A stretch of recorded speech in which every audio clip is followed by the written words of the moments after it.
Ini Ya. banyak teman-teman yang mau nanya tentang Evil Panda Bot gitu. Cara kerjanya tuh sebenarnya tuh mirip kayak Evil Panda Strat, cuman kayak di manajein sama bot atau gimana nih kok? Kalau bilang cara kerjanya itu kalau saya bilang 80% kayak Evil Strat Panda.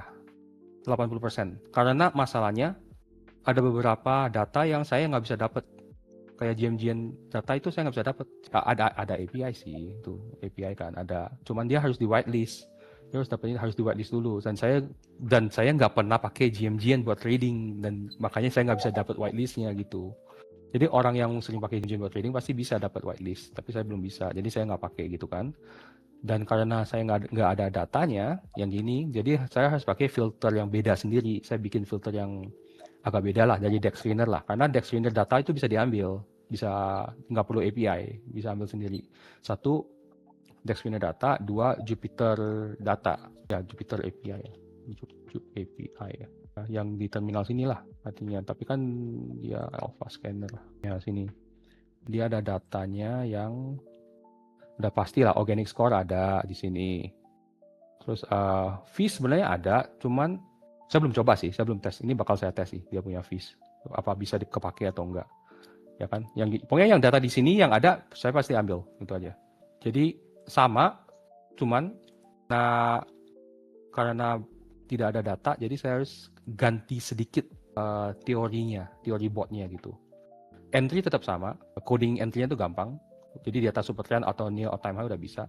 Kalau exit, ini juga ya seperti yang saya bilang tadi lah. Jadi karena kan dia nggak bisa baca data kan, botnya itu nggak bisa baca data apa RSI-nya di berapa, ini di berapa. Jadi dia nggak bisa baca chart. Jadi kita ambil data last 50 bar terakhir dari Jupyter.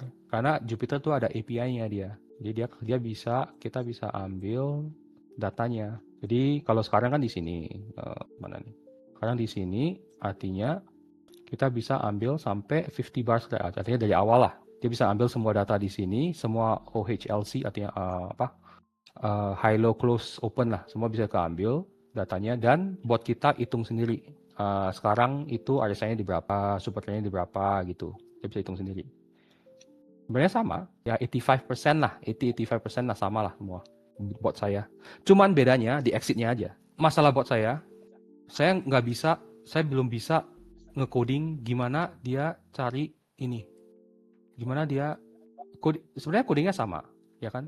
Cuman kita kan nggak tahu ini berapa lama sih sebenarnya, ya kan? Dari atas sampai dia exit 90 bar. Masalahnya kita kan harus set fix number kan, kita ambil data dari Jupyter berapa, 50 atau 100 kan. Kalau sambil 50, dia cuma ngambil sampai sini doang. Sampai sini doang, 50. Dan kalau di sini, dia nggak bisa ngitung. Dia nggak bisa dapat hitungan ini. Jadi dia di atas BB tuh, BB-nya di mana gitu. Kemungkinan BB-nya masih di atas banget di sini. Atau BB-nya di bawah banget, dia exit-nya jadi kacau banget. Exit-nya bakal di sini gitu. Itu yang belum saya bisa dapat lah. Bedanya cuma di situ doang.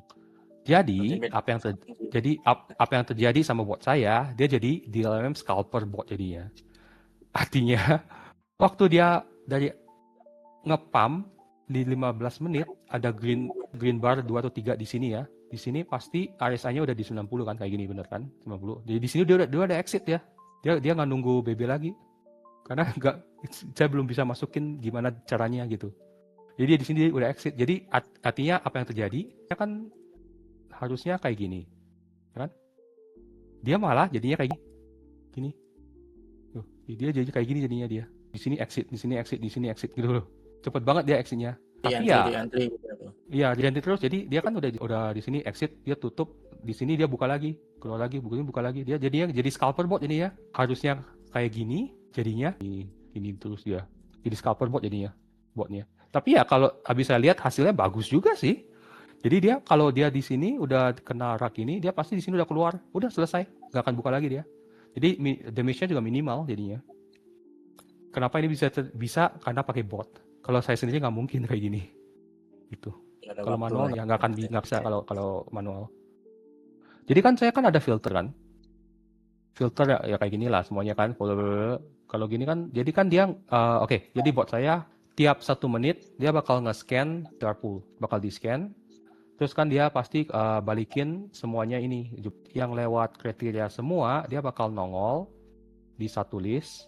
Dan dari satu list itu, dia pasti ngefilter lagi.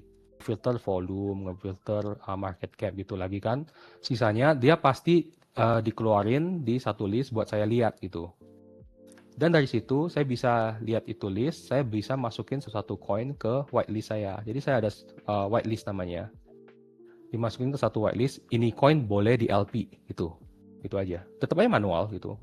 Coin selectionnya ya. Ini coin bisa diambil. Karena kadang saya juga nggak pakai screener ini sih. Saya langsung ke deck screener, saya lihat sendiri kan. Oh ini boleh, ini masukin, saya whitelist lagi. Ada manualnya gitu sih. Jadi nggak otomatis buat coin selectionnya. Kalau coin selectionnya otomatis, dia bakal buka posisi di ginian nih. Bahaya nih. Dia bisa buka sendiri karena market cap-nya udah di atas 250 kan, volumenya juga di atas 1 juta kan. Tapi dia kan nggak tahu kalau ini kan wash trading kan, dia nggak tahu botnya. Jadi tetap aja harus saya liatin sendiri. Jadi saya lihat ini, oh, jadi ini CA masuk blacklist, ini CA masuk whitelist, itu aja. Tetap harus jalan gitu, bukan full Berarti tetap automatic. ada sisi manual kayak human assist-nya Ya, gitu ya. ya benar, masih ada humannya lah gitu. Bukan 100% otomatis lah, itu.